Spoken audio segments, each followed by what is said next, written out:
மாதிரி காலையில நல்ல துதியின் சத்தமா தேவனை நாம் ஆராதிப்போம். ஒரு நல்ல ஒரு ஆமென் சொல்லுங்க. அல்லேலூயா.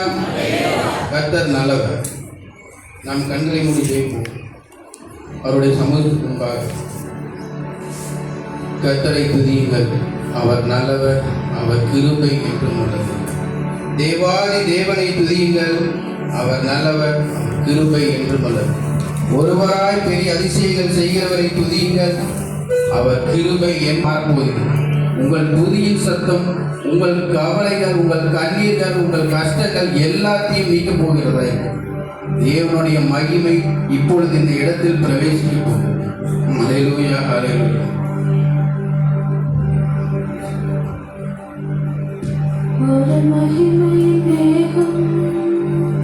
இந்த இடத்தை மூடுதே ஒரு மகிமை மேகம், என் ஜனத்தை மூடுதே ஒரு மகிமை மேகம்.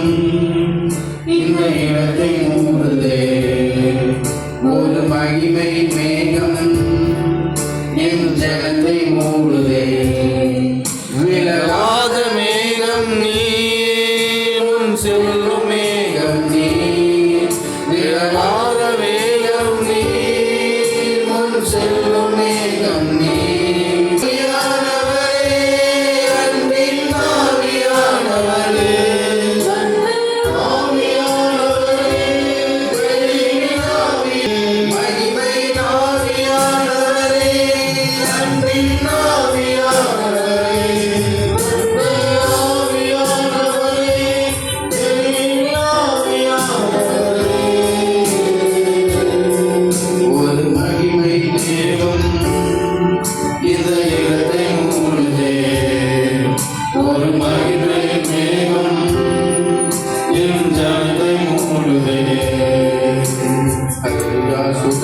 இப்பொழுது கூட உங்கள் உள்ளத்தில் உங்கள் பாடுகள் கஷ்டங்கள் எல்லாம் அவர் சொல்லியிருக்கிறார். உங்கள் கவலை அவர் உங்களை விசாரிக்கிறபடியால் உங்கள் கவலைகளை எல்லாம் அவர் மேல் வைத்து விடுது. உங்களுடைய கவலைகள் எதுவாக இருந்தால் அவர் வைத்துவிட்டு நம்மளாம் உற்சாகமாக கரங்களை தட்டி தேவனின் நாமத்தை நாம் துதிப்போமாக. தேற்றிடுமே உள்ளங்களை இயேசுவின் நாமத்தினால். கரங்களை தட்டி தேற்றிடுமே உள்ளங்களை இயேசுவின் நாமத்தினால்.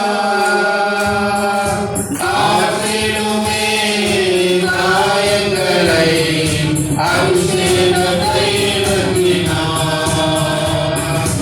ஆற்றிடுமே காயங்களை அபிஷேக தைலத்தினால்.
அல்லேலூயா. இயேசுவின் நாமம் மகிழ்கிறாங்க. ஏசாயா 52:2 சொல்லுகிறது, எருசலேமே உன் தூசியை உதறிவிட்டு எழுந்திரு, சீயோன் குமாரத்தியே உன் கழுத்தில் உள்ள கட்டுகளை எல்லாம் முடித்து விடு.